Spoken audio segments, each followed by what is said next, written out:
નમસ્કાર બાપુ, નીલમ વાત કરું છું આપણી મહામંથન મંતવ્ય ન્યૂઝથી. મને જે આપણે અત્યારે મહત્વના સમાચાર મળ્યા છે, રાજુ કરપડાએ આમ આદમી પાર્ટી છોડી છે. આમ તો અત્યારે તેમણે અંગત કારણ જણાવ્યું છે. આપનું શું કહેવું છે? આપના બાદ બીજો એક મોટો ફટકો આમ આદમી પાર્ટીને પડ્યો છે ત્યારે.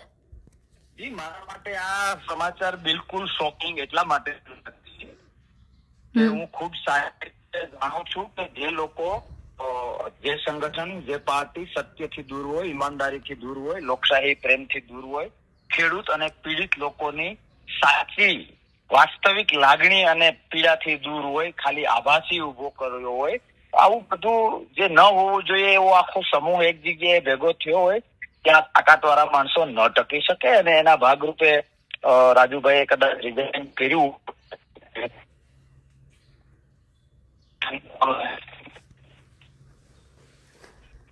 હા, એટલે હું કહેતો હતો કે કદાચ રાજુભાઈને એ મંથન કરવાનો ટાઈમ મળ્યો હોય જેલમાં કે ભાઈ શા માટે જે સત્યના કપડા પહેરીને અંદર અસત્ય છે, નીતિના કપડા પહેરીને અંદર અનીતિ છે, ઈમાનદારીના કપડા પહેરીને અંદર ભ્રષ્ટાચાર છે, આવા માહોલમાં શા માટે એવું મંથન કરવાનો ટાઈમ કદાચ એમને જેલમાં મળ્યો હોય અને એને આધારે એને નિર્ણય લીધો હોય, એ શક્ય છે.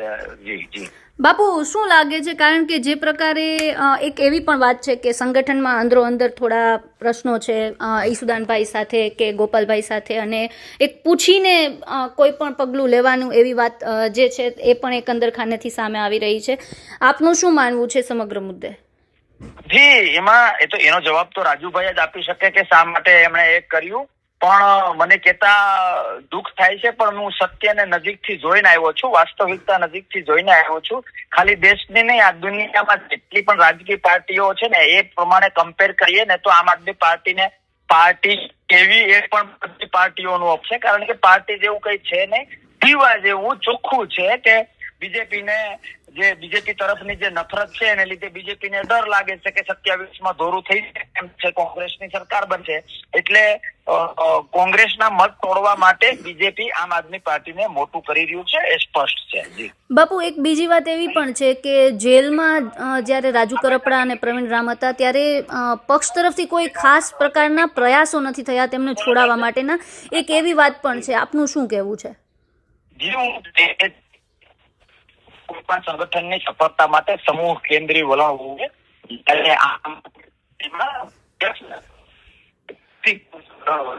આપનો અવાજ બાપુ, આપનો અવાજ કટ થાય છે. જી, સમૂહ કેન્દ્રીય સફળતા માટે સમૂહ કેન્દ્રીય વાતાવરણ હોવું જોઈએ.